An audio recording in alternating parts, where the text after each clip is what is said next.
যুগে যুগে বারবার পরীক্ষা নিয়েছেন ইব্রাহিম আলাইহিস সালামের প্রতি। যখন এই বিবি হাজেরা তার সন্তানের নিকটে আসলেন, আসার পরে দেখে পায়ের তলা থেকে পানি বের হয়।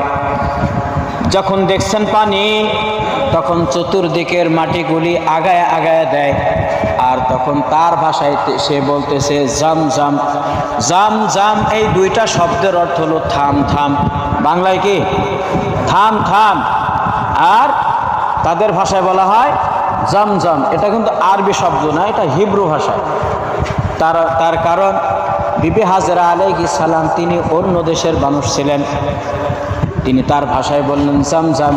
আল্লাহ তাআলা তার এই মুখের বাণীকে এত সুন্দরভাবে কবুল করলেন, সারা বিশ্বের মানুষ এখন এই নামে ওই কুয়ার নাম চেনে। বলেন ঠিক কিনা?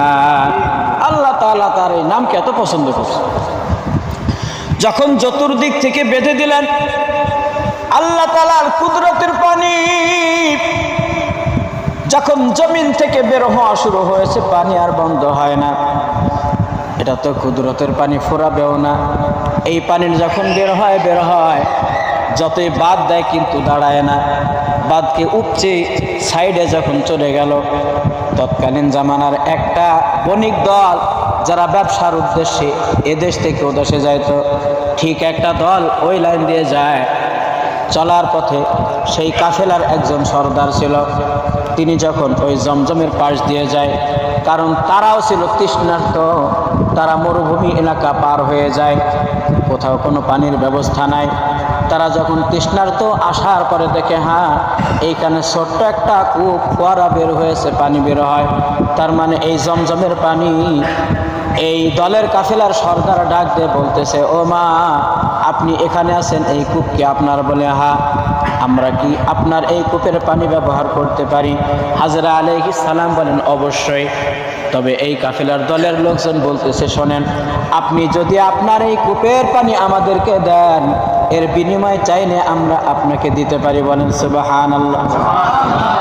ইব্রাহিম আলাইহিস সালাম তিনটা দোয়া করেছিলেন। জোরে বলেন কয়টা? এক নম্বর দোয়া হলো, ও মালিক, আপনি অবশ্যই আমার সন্তানদেরকে নামাজের প্রতি কায়েম রাখবেন। রব্বানা ওয়াজআলনা, ও আল্লাহ, আপনি আমার সন্তানকে ইউকিমুস সালাহ, নামাজি বানাবেন। দুই নম্বর হলো মানুষের ভালোবাসা দান করবেন। তিন নম্বর হলো খাবারের কোনো অভাব রাখবেন না। আল্লাহ তাআলা কেমন করে তার দোয়া কবুল করলেন? এই কাফেলার দলের প্রধান সে ডাক দিয়ে বলতেছে, এখানে যেহেতু পানি আছে, আমরা দীর্ঘ পথ অতিক্রম করার পরেও পানির খোঁজ পাই নাই, আমরা সামনে যে যাব